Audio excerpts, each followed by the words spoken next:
السلام علیکم سامعین، آپ دیکھ رہے ہیں مکس سٹوری چینل۔ کہانی بھٹکا ہوا راہی کی تیسری قسط پیش خدمت ہے۔ ارسلان یہی تو چاہتا تھا۔ اس روز جب وہ رات گئے ملک صاحب کی گاڑی میں ہاسٹل کی طرف جا رہا تھا تو اس کا دماغ ساتویں آسمان پر اڑ رہا تھا۔ جب کبھی اسے احساس ہوتا کہ ہما اکبر نے اس کی محبت کو ٹھکرایا ہے تو اس کا خون کھولنے لگتا۔ وہ ہر صورت ہما اکبر کو حاصل کرنا چاہتا تھا۔ وہ چاہتا تھا کہ خود میں کوئی ایسی خوبی پیدا کرے کہ پھر ہما کے لیے سوائے اس کی طرف کھینچے چلے آنے کے اور کوئی چارہ باقی نہ رہے۔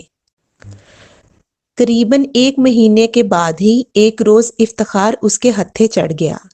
افتخار نے ہی سب سے پہلے وار کیا تھا۔ ارسلان نے اسے یونیورسٹی کے باہر دیوانہ وار پیٹ ڈالا۔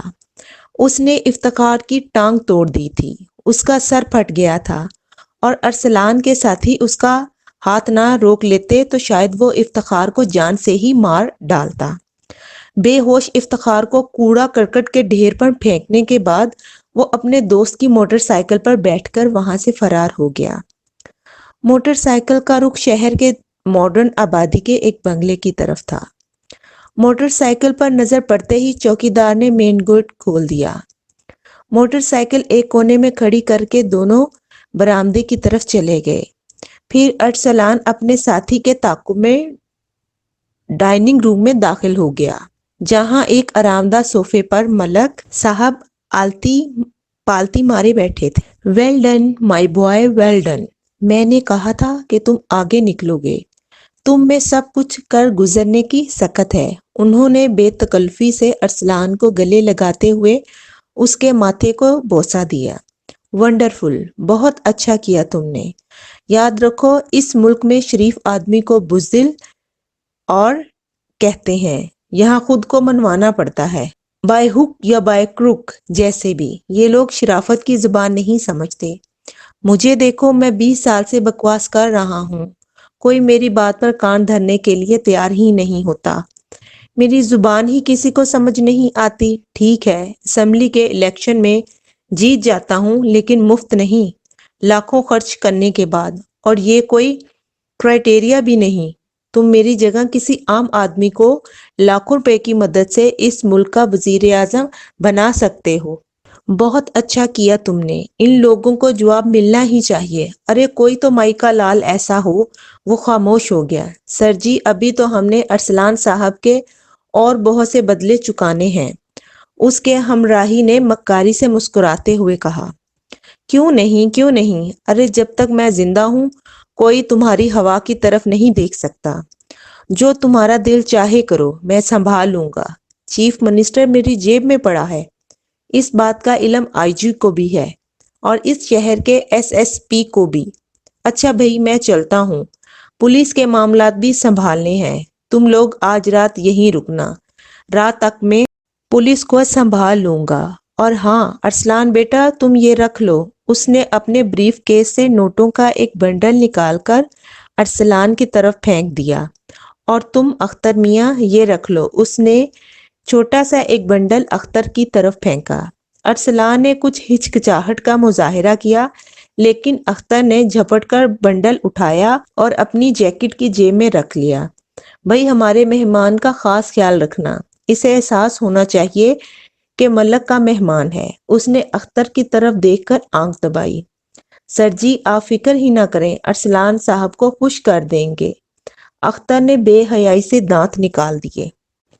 عارفہ گھر پر موجود ہے، کھانا وغیرہ اس سے تیار کروا لینا۔ جاتے جاتے اس نے رک کر اختر کی طرف دیکھا۔ اوکے سر جی۔ یار، یہ کوئی اچھی بات نہیں، پیسوں کی کیا ضرورت تھی؟ ملک صاحب کے جاتے ہی ارسلان نے اختر سے کہا۔ جان دے پاپے، جان دے، کیوں ہم غریبوں کے پیٹ پر بھی لات مروائے گا؟ پیارے، تم تو انسان ہو، یہاں تو کتے بھی پیسے کے بغیر ڈھنگ کی زندگی نہیں جی سکتے۔ ارسلان صاحب، یہ سارا کھیل ہی مایا کا ہے، مایا کا۔ اب تم بڑے جوڑوں میں آ گئے ہو، چھوٹی چھوٹی باتیں سوچ کر ذہن کو پریشان نہ کیا کرو۔ ابھی آگے آگے دیکھو کیا کیا نظارے دکھاتا ہوں۔ اس نے دوسرے کمرے میں رکھے فریج سے ایک بوتل نکالی اور گلاس اٹھا کر وہیں چلا آیا۔ یہ کیا ہے؟ ارسلان نے کہا۔ اس کے بہت سے نام ہیں پیارے، اور کام بھی بڑے کرتی ہے۔ بڑا آدمی بننے کے لیے تو اس سے دوستی ناگزیر ہے۔ اختر نے اس کی بات سنی انسنی کرتے ہوئے کہا، میں شراب نہیں پیوں گا۔ ارسلان نے اپنی دانست میں بڑا مضبوط فیصلہ کیا تھا۔ یہ فیصلہ بھی ریت کی دیوار ثابت ہوا۔ نہ کرتے ہوئے بھی اس نے ایک گلاس چڑھا لیا۔ اس کے بعد اختر نے VCR کا سوئچ آن کر دیا، اور اب جو فلم ٹی وی پر چل رہی تھی اس نے ارسلان کے جسم میں سنسنی کی لہر دوڑا دی۔ فلم کے خاتمے پر عارفہ کھانا لے کر آئی تو ارسلان کے ذہن کو شیطان نے اپنی مکمل گرفت میں لے لیا تھا۔ اسے احساس ہی نہ ہو سکا کہ کب کھانے کے بعد ان لوگوں نے سونے کا پروگرام بنا لیا تھا اور وہ عارفہ سمیت بیڈ روم میں پہنچ گیا۔ ساری رات شیطان اپنی فتح پر کہکے لگاتا رہا۔ عارفہ تجربہ کار شکاری تھی، اسے تنخواہ ہی شاید اس بات کی دی جاتی تھی۔ صبح ہونے تک ارسلان کی پر سنا رہا تھا کہ شکار پوری طرح جال میں پھنس چکا ہے۔ مشن اوکے ہو گیا سر جی، اس نے فون پر کہا۔ ونڈرفل، شاباش، بچ کر نہ جائے، بندہ بڑے کام کا ہے۔ اب آ گیا ہے تو اسے ہاتھ سے نکلنے نہیں دینا۔ اس نے فون پر اختر کو ہدایت دی۔ سر جی آپ فکر ہی نہ کریں جی۔ اختر نے بے حیائی سے دانت نکالے۔ فون کا سلسلہ منقطع ہو چکا تھا۔ تھوڑی دیر بعد ارسلان غسل خانے میں موجود تھا۔ جب وہ نہا کر باہر نکلا تو اس کا استقبال سب سے پہلے عارفہ نے کیا تھا۔ وہ بے تکلفی سے ارسلان سے لپٹ گئی تھی۔ ارسلان نے تو جیسے مکمل سرنڈر کر دیا تھا۔ اختر کام کا بہانہ کر کے چلا گیا۔ اس کے بعد تمام معاملات عارفہ نے سنبھال لیے، اور ارسلان دنیا و مافیا سے بے خبر ہو کر وہیں کا ہو رہا۔ یہی ملک چاہتا تھا۔ اس نے شام تک پولیس کے تمام معاملات پورے کر دیے۔ وہ رات بھی اس نے ملک کے گھر پر بسر کی، اور اگلے روز جب وہ صبح کے وقت وہاں سے رخصت ہو رہا تھا تو ملک کی طرف سے ملنے والی آدھی سے زیادہ رقم اس نے عارفہ کو انعام میں دے دی۔ یہاں سے وہ اس نصیحت کے ساتھ رخصت ہوا تھا کہ کبھی بھول کر بھی کسی سے یہ تذکرہ نہیں کرے گا کہ اس نے رات ملک صاحب کے کسی بنگلے پر بسر کی تھی، یا ملک صاحب سے اس کی کوئی ملاقات بھی کبھی ہوئی تھی۔ یہ آغاز تھا۔ ارسلان نے اس راستے پر اپنا سفر اتنی تیزی سے شروع کیا کہ کبھی اسے خود بھی شک ہونے لگتا کہ وہ واقعی وہی ارسلان ہے۔ اس نے 5-6 ماہ کے عرصے میں تھانے، کچہری، جیل سب کچھ دیکھ لیا تھا۔ ہر جگہ ملک اس کے اور قانون کے درمیان دیوار بن کر کھڑا ہو جاتا تھا۔ اخبارات چیختے چلاتے رہے کہ ارسلان کو ملک کی پشت پناہی حاصل ہے، لیکن اخبارات کی ان خبروں کا رد عمل سوائے چند مذمتی بیانات کے اور کچھ نہ ہوتا۔ شراب اور شباب نے اسے اپنا اسیر بنا لیا تھا کہ اب اس کی رہائی مشکل نظر آتی تھی۔ اس درمیان وہ ہما سے لا تعلق یا بے خبر نہیں رہا تھا۔ ہما ایک پھانس کی طرح اس کے دل میں اٹک کر رہ گئی تھی۔ یونیورسٹی اس کا جانا کبھی کبھی ہوتا تھا۔ اس دوران اس نے خاص طور پر سے نوٹ کیا کہ ہما نے اسٹوڈنٹ پالیٹکس سے علیحدگی اختیار کر لی۔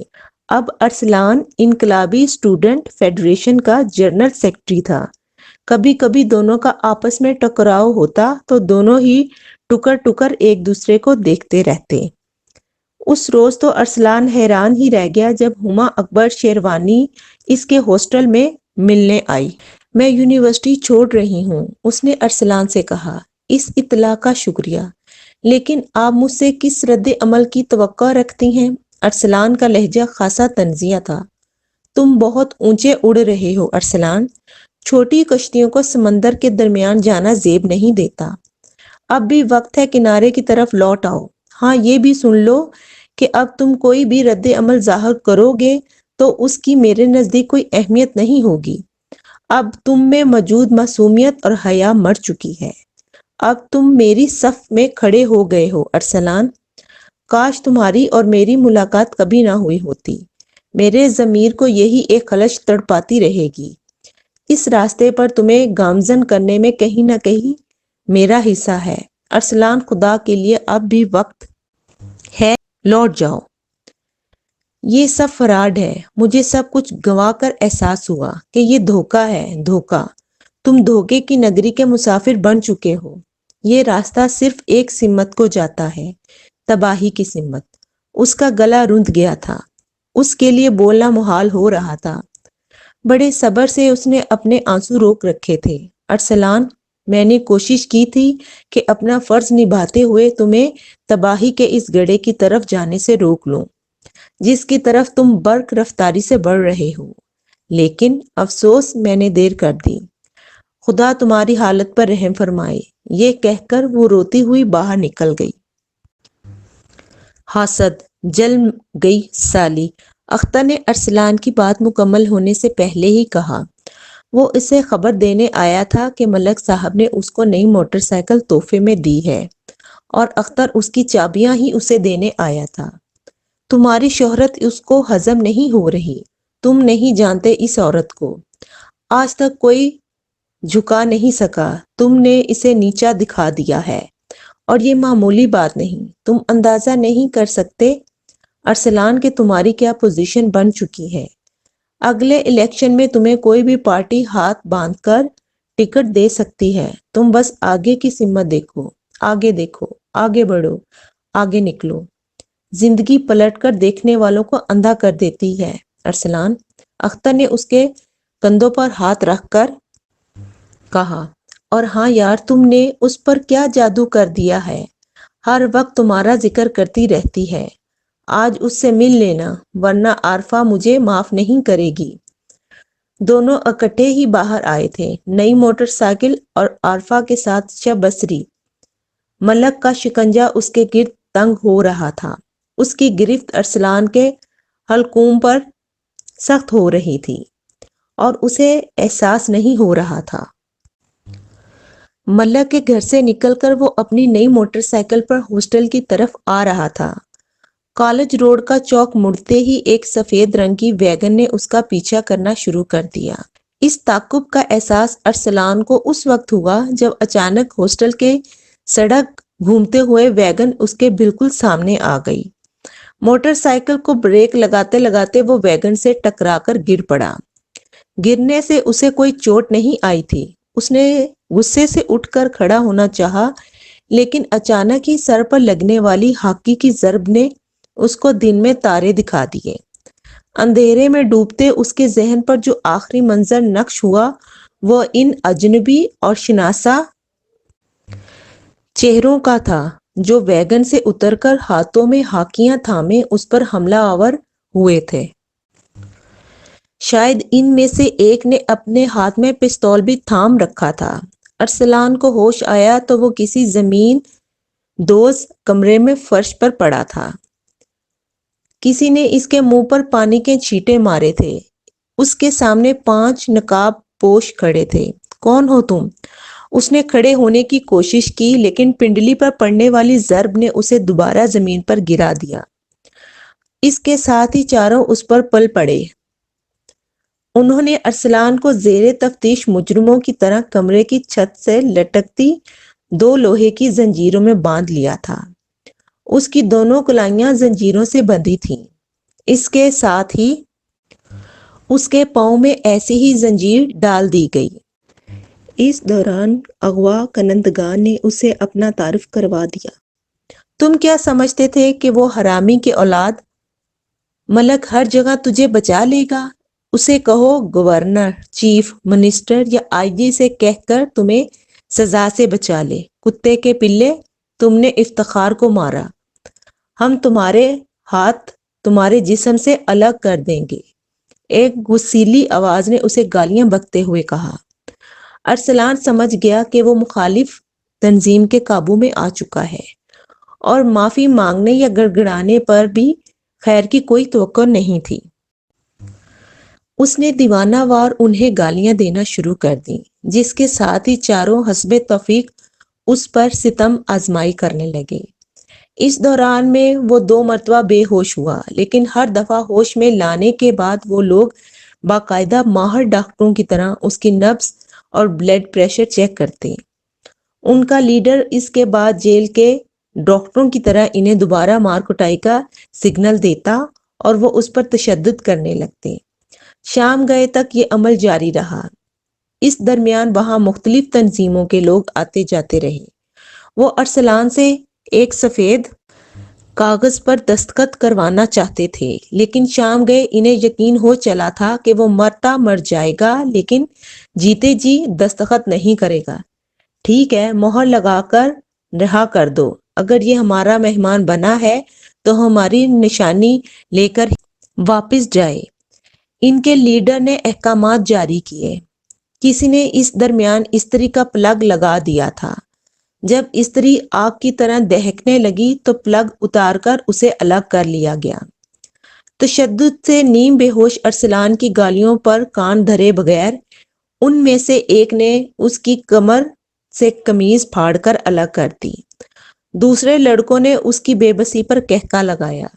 اس کے ساتھ ہی آگ کی دہکتی استری اس کی کمر سے چسپاں کر دی گئی۔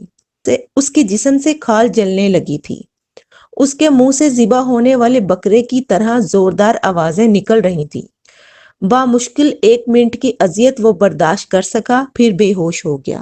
بے ہوش ارسلان کو ان لوگوں نے اسٹریچر پر ڈالا اور اندھیرے میں کھڑی ایک ایمبولینس تک لے آئے۔ اسٹریچر ایمبولینس میں منتقل کرنے کے بعد انہوں نے ایمبولینس سٹارٹ کی، جس کا رخ نزدیکی ویران سڑک کی طرف تھا۔ ارسلان کو نہ تو آتے ہوئے اور نہ ہی یہاں سے رخصت ہوئے علم ہوا کہ اسے کہاں لایا گیا ہے اور کہاں لے جایا جا رہا ہے۔ سڑک کے ایک ویران گوشے میں کوڑا کرکٹ کے ڈھیر کے نزدیک انہوں نے ارسلان کو گندگی کی طرح پھینکا اور رفو چکر ہو گئے۔